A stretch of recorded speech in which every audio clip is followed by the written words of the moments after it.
A very good morning to all of you, my children. Today, we will discuss about the ball poem, which is written by John Berryman. बच्चे, एक बात ध्यान रखनी है, इसे हम पढ़कर ना, इसे हम अपनी ज़िंदगी से रिलेट करना चाहेंगे, है ना? आप भी अपनी ज़िंदगी से रिलेट करिए। क्या होता है ना कि कभी-कभी हम किसी चीज़ से हमारी जो इतनी लगाव हो जाती है, इतना कनेक्शन बढ़ जाता है कि हम उसे छोड़ना नहीं चाहते कभी। ये बात सच है कि लोग चीज़ों से कनेक्ट हो जाते हैं और कनेक्शन के बाद एक अलग ही उनके साथ इमोशन, उनका फीलिंग्स जुड़ जाते हैं, है ना? और इस इमोशंस एंड फीलिंग्स की वजह से वो जब दूर चला जाता है, तब लोग सैड होना शुरू हो जाते हैं, उदास रहते हैं, वो उन्हें भूल नहीं पाते हैं। हमारे पोएट जॉन बैरीमन इन चीज़ों को बड़ी ही सुंदरतापूर्वक हमारे इस पोएम में, द बॉल पोएम में दिखाए हैं, बताए हैं। बड़ा ही अच्छा पोएम है, आप सुनिए और समझने की कोशिश करिए। होता क्या है कि एक बच्चा है, एक बॉय है, जिसका बॉल लॉस कर गया, खो गया है ना? और जिसकी वजह से वो बहुत ही ज़्यादा अपसेट है। आखिरकार बॉल का दाम कितना हो सकता है और ख़रीदने में भी ज़्यादा डिफ़िकल्ट तो है नहीं, हाँ? It's not that much hard to buy. You can buy the balls anywhere in a very cheapest price. But still, a boy who is very much connected with that ball, जिसके वजह से वो बहुत ही ज़्यादा अपसेट हो जाता है, right? Why then is the boy so upset? तो फिर बॉय अपसेट क्यों है? आपको पता है कि बॉल में ज़्यादा पैसे लगते नहीं खरीदने के लिए, आसानी से कहीं भी मिल सकते हैं, पर फिर भी वो लड़का अपसेट क्यों है? हम इस पोम को पढ़ेंगे और जानेंगे कि अपसेट क्यों है और किस तरह से वो फिर चेंज होता है। How does he change himself, right? आपको भी पता होगा कि जब आप किसी चीज़ से कनेक्टेड होते हो और जब वो दूर चला जाता है, तो आप आपका उसके बाद का एक्सपीरियंस कैसा होता है? What do you learn after it? You must know the facts and the reality of this nature. Nature is very beautiful,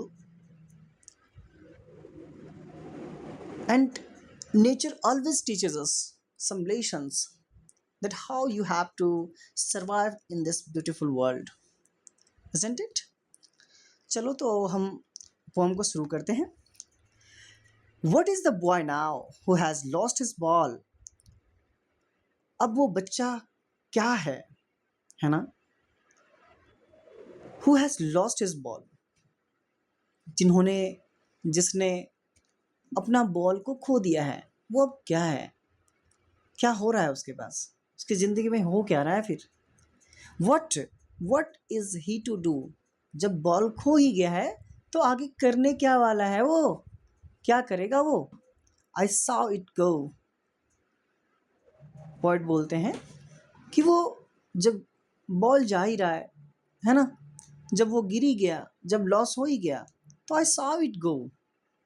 तो वो जो पोएट है वो जाते हुए देखे बॉल को, बस उस बच्चे के हाथ से फिसलकर नीचे की ओर जाते हुए देखे, जो जाकर, है ना, पानी में गिर जाता है, हार्बर में गिर जाता है। हार्बर जहाँ पे सी पोर्ट्स होते हैं, जिनको बोलते हैं हम लोग, जहाँ पे जहाज़ें आती हैं, सामान लोड करती हैं, वहाँ से इंपोर्ट एक्सपोर्ट का क्रिया होता है, ठीक उसके किनारे बॉल गिर जाती है ना? Merrily bouncing down the street and then merrily over, there it is in the water. होता क्या है? बाउंस करता हुआ बॉल, बाउंस करता हुआ, उछालता हुआ वो सीधा जाकर कहाँ गिर जाती है, स्ट्रीट से होता हुआ वो जाकर पानी में गिर जाती है ना। फिर क्या बोलता है, नो यूज टू से oh there are other balls, है ना। बोलता है ना, पोएट बोलते हैं, कितना सुंदर बोल रहे हैं कि उस बच्चे को समझाने से कोई फायदा नहीं है, कोई फायदा नहीं, है ना। कोई फायदा ये बोलने से नहीं है कि दूसरा बॉल्स ले आओ। जरूरी नहीं है कि ये बॉल ही तुम्हारे लिए बॉल है या फिर इसी से तुम खेल सकते हो। और भी संसार में बॉल्स हैं, आप उनसे भी खेल सकते हो, आप उन्हें भी ला सकते हो। An ultimate shaking grief fixes the void. लेकिन क्या करें, एक बच्चे का जो कनेक्शन होता है ना किसी चीज़ के साथ, वो कनेक्शन किसी और बॉल के साथ कभी नहीं हो सकता। जैसा कि आप जानते हैं, आप क्लास 10th में हो, आप क्लास 10th की बुक्स वगैरह आप रखते होंगे, आपके पास ऑफ कोर्स होंगे। वो बुक से एक लगाव हो जाता है ना, एक after a certain period of time you are just connected with all those things around you, isn't it? तो क्या हो रहा है, an ultimate seeking grief fixes the void. एक दुख जो पूरी तरह से उसके अंदर समाहित हो चुका है उस बॉल को लेकर, है ना, जिसे कभी भी झुठला ही नहीं जा सकता, उस दुख को दूर किया ही नहीं जा सकता, है ना। वो अनसेकेबल है। Ultimate seeking grief fixes the boy, उसके माइंड में एक तरह से बोल सकते हैं कि पूरी तरह से फिक्स हो गया है, वो ग्रीफ, वो दुख में पूरी तरह से डूब चुका है। As he stands rigid trembling staring down all his young days into the harbour where his ball went. हो रहा क्या, वो पूरी तरह से उस बॉल को लेकर रिजिड हो गया है ना, काँप रहा है ना, स्टेयरिंग डाउन, और नीचे की ओर देखे जा रहा है, उसकी तरफ घूरे जा रहा है। All his young days into the harbour where his ball went. और क्या वो पोएट बता रहे हैं कि किस प्रकार से उस यंग बॉय का, है ना, उस बॉय का all his young days into the harbour where his ball went, ball के जाने से उसकी ज़िंदगी का कैसे किस प्रकार से लगता है ऐसा कि उसका एक हिस्सा चला गया, डूब गया, जाकर पानी में डूब गया। वो बॉल नहीं, ऐसा माना जा रहा है कि जैसे कि उसकी ज़िंदगी का कुछ हिस्सा चला गया। उसका जो कनेक्शन है उस बॉल के साथ में, यहाँ पे, है ना, सिंबलाइज करने की कोशिश की जा रही है कि किस प्रकार से वो बच्चे के लाइफ को कनेक्ट करके उस बॉल्स में देखा जा रहा है। और वो बॉल, है ना, कैसे जाकर हार्बर में चला जाता है, और उस बॉल के साथ जो उनकी यादें होती है, उस बच्चे का जो कनेक्शन होता है, वो मानो कि जैसे पानी में जाकर डूब गया, है ना।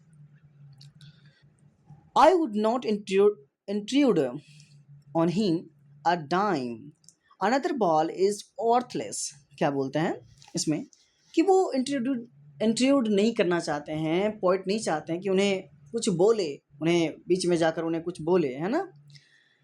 आपको पता है ये जो इमोशन होता है ना, वो वर्थलेस होता है। आपका कनेक्शन जब किसी के साथ बन जाता है, किसी से एक कनेक्शन बन जाता है, तो पैसे क्या चीज़, उसका कोई मोल भाव नहीं हो सकता, उस कनेक्शन का कोई भी मोल भाव नहीं किया जा सकता है। डाइम जो US डॉलर आई थिंक कुछ करेंसी होता है डाइम, तो वो चीज़ क्या है, अनदर बॉल अगर आप खरीदने जाओ वो वर्थलेस है। Now he senses first responsibility. अब उन्हें पहली जिम्मेदारी की थोड़ी भनक लग रही है। क्या होता है कि आप अगर ग्रीफ में डूबे हुए हैं, दुख में डूबे हुए हैं किसी चीज़ को लेकर, मान लेते हैं कि सपोज दैट किसी के घर से बेटी विदा होती है, एक बेटी से उसके माँ का, उसके पापा का, उनके फैमिली मेम्बर्स का एक अलग ही कनेक्शन होता है ना। लोग उसे तुरंत यूं ही भुला नहीं सकते हैं, बहुत ही जद्दोजहद करके उन्हें पाले हैं, पाला पोषा है, और एक समय ऐसा आता है जब उन्हें हमें विदा करना पड़ता है, दूसरे घर में भेजना पड़ता है। ये परंपरा, ये रीति रिवाज हमें यह भी बताती है, हमें अपनी जिम्मेदारी याद दिलाती है कि एक माँ बाप के होते हुए माँ बाप का एक जिम्मेदारी बनता है, वो एक जिम्मेदार ना व्यक्ति हैं, उन्हें अपने बेटी के लिए एक वर ढूंढना है और उन्हें विदा करना है। खैर कोई बात नहीं, वो अलग सा कनेक्शन उनके पेरेंट्स का अपनी बेटी के साथ होता है, और बेटी जब चली जाती है तो कुछ दिनों तक वो दुख में डूबे होते हैं। लेकिन क्या है, उन दुख में डूबे रहने से कुछ हो सकता है, कुछ संभव हो सकता है? नहीं, नॉट पॉसिबल एट ऑल। अगर आप और कुछ नहीं सोचेंगे, अपनी ज़िंदगी को आगे बढ़ाने की नहीं सोचेंगे, तो फिर आप वहीं पे ठहर जाएंगे, है ना? ठीक है। In a world of possessions, people will take balls. Balls will be lost always. Little boy. अब यहाँ पे हमारे जो पोइट हैं जॉन बैरीमन, वो बताने की कोशिश कर रहे हैं, है ना, कि ये जो वर्ल्ड है, हमारा संसार है ना, वो पोजेशंस की बात करते हैं। वो ये बताते हैं कि जो लोग हैं वो बॉल्स लेंगे ही, आपके इमोशंस, आपके फीलिंग्स, वो तो जाएगा ही। और क्या, balls will be lost always, हमेशा आपके इमोशंस के साथ खेले जाएंगे। आपका जो बॉल हमेशा लॉस करेगा, पर फिर भी आपको स्टैंड करना है for the betterment of your life, for the future. Did you understand? And no one buys a ball back, money is external. आपको पता है कि मनी ये जो है ना, वो एक्सटर्नल चीज़ें हैं, है ना? That's why it is said that money can buy everything besides happiness, emotions, and feelings, isn't it? He is learning well behind his desperate eyes. अब वो जो बच्चा है वो अब सीख रहा है ना, बच्चा जो है वो क्या कर रहा है, वो जो बॉय है अब सीख रहा है, जिम्मेदारियों को समझ रहा है कि हमारे एक बॉल खो जाने से हम पूरी तरह से अपनी ज़िंदगी को इस चीज़ में हम डुबा के नहीं रख सकते हैं, दुख में नहीं रह सकते हैं। हमारी और भी लाइफ होती है, हमें और भी कुछ सोचना होता है, हमारा फ्यूचर है, हमारे आने वाला कल है, उसके लिए भी सोचना है। ये नहीं कि कोई चीज़ खो गया या कोई हमसे दूर चला गया तो उसके लिए हम बैठ के रोते रहें, ये ज़रूरी नहीं है। The epistemology of loss, how to stand up. आपको पता है कि किस प्रकार से कोई चीज़ लॉस हो जाता है, तो उसमें हम वो चीज़ हमें समझना पड़ता है कि लॉस तो होना ही है, कभी ना कभी कोई चीज़ खोना ही है, लूज़ होना ही है, जाना ही है। तो फिर भी आप किस प्रकार से स्टैंड अप करते हो, आप अपने फ्यूचर में कैसे अपने आप को रखते हो, आप कैसे अपने आप को प्रेजेंट करते हो, that's how you have to decide. That's what you have to decide. For you, nobody is going to decide, isn't it? Knowing what every man must one day know, and most know many days how to stand up. बोला जाता है ना कि वो बच्चा अब सीख रहा है कि किस प्रकार से स्टैंड अप करना है, और सभी को पता होता है ये बात कि हमें एक समय पे, है ना, खुद के लिए स्टैंड करना ही पड़ता है। आप इमोशंस में, फीलिंग्स में डूबकर आप अपनी लाइफ को बर्बाद नहीं कर सकते हैं, है ना? मोस्ट नो मेनी डेज, और बहुत दिनों को भी जानते हैं, बहुत सारे ऐसे समय होते हैं, है ना, जब आप देखते हैं कि आपको खुद पे स्टैंड करना ज़रूरी हो जाता है। आप किन्हीं चीज़ को लेकर, ये एक पोम नहीं है, ये हमारी फीलिंग्स को बता रहा है, हमें रिस्पॉन्सिबिलिटी बता रहा है कि हमें कैसा होना चाहिए, है ना? एक बॉल के खो जाने से हम दुख में डूब जाएं, ये बॉल जो आसानी से कहीं भी मिल सकता है और बहुत ही चीपेस्ट प्राइस पे, पर फिर भी हमारा जो कनेक्शन होता है उसके साथ, हमारा जो कनेक्शन है वो शायद हमें क्या करता है, हमें दुखी कर देता है। ठीक है, चलो ठीक है, ये हमारा पॉइंट था और I hope you all have understood this poem beautifully, and please do subscribe and hit the bell icon for more updates. Thank you very much. Thank you.